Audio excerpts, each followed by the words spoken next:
Assalamualaikum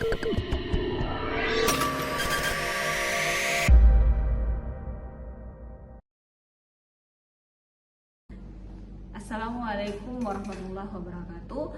Hari ini saya akan membawakan materi terkait dengan hukum perdata. Yang perlu diketahui apa sih hukum perdata itu? Hukum perdata adalah hukum yang mengatur hubungan antara orang dan orang, antara orang dan badan hukum dalam masyarakat yang berkaitan dengan hak dan kewajiban yang bersifat pribadi maupun kekayaan. Hukum perdata itu sendiri menurut para ahli yaitu seperti adalah hukum yang mengatur tentang hak dan kewajiban antara orang dan antara orang dan badan hukum. Dalam hukum perdata itu sendiri ada beberapa istilah yang diadopsi. Yang pertama, burgerlijk recht yang berasal dari Belanda, yang kedua adalah civil law yang berasal dari Inggris, kemudian yang ketiga hukum privat yang diberlakukan di Indonesia yang diadopsi dari hukum Belanda itu sendiri. Dalam hukum perdata ada beberapa ruang lingkup yang mengatur tentang hukum di Indonesia. Yang pertama adalah hukum orang, yang kedua hukum keluarga, yang ketiga hukum benda, yang keempat hukum perikatan, dan yang kelima adalah hukum waris.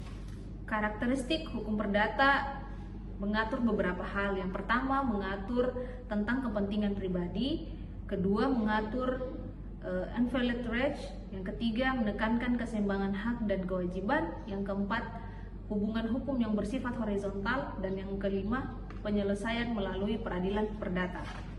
Dalam hukum perdata ada beberapa keanekaragaman.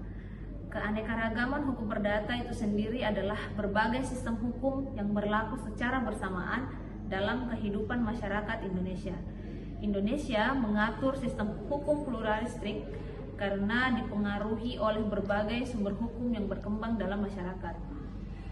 Sistem hukum perdata yang berlaku di Indonesia yaitu hukum adat, hukum Islam, dan hukum perdata itu sendiri.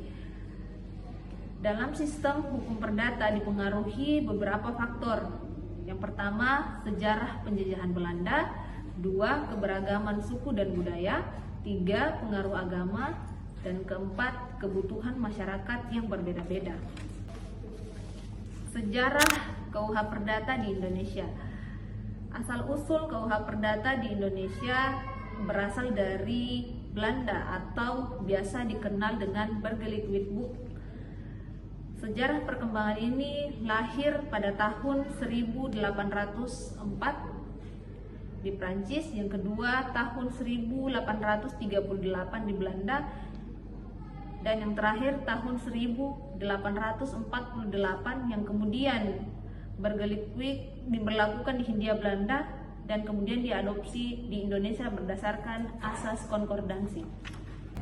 Berlakunya KUH Perdata di Indonesia sesuai dengan pasal 11 Aturan Peralihan Undang-Undang 1945 yang berbunyi segala badan negara dan peraturan yang ada masih tetap berlaku selama belum diadakan yang baru menurut Undang-Undang Dasar ini. Kedudukan hukum perdata saat ini sebagai sumber hukum perdata terutama mengenai hukum perikatan, hukum benda, perjanjian, jual beli, sewa menyewa, wan prestasi, dan perbuatan melawan hukum. Dalam sistematika KUH Perdata dibagi menjadi 4 buku. Buku pertama terkait tentang orang, buku kedua terkait tentang benda, buku 3 terkait tentang perikatan, dan buku 4 tentang pembuktian dan daluarsa. Jadi secara keseluruhan materi ini dapat disimpulkan, yang pertama hukum perdata adalah hukum yang mengatur antara hubungan orang dan orang atau hubungan orang dan badan hukum. Yang kedua, KUH Perdata berasal dari Belanda atau Burgerlijk Wetboek yang kemudian diadopsi dan diimplementasikan di Indonesia. Dan yang ketiga adalah KUH Perdata menjadi salah satu sumber hukum di Indonesia dalam mengatur hubungan hukum keperdataan masyarakat lainnya. Terima kasih.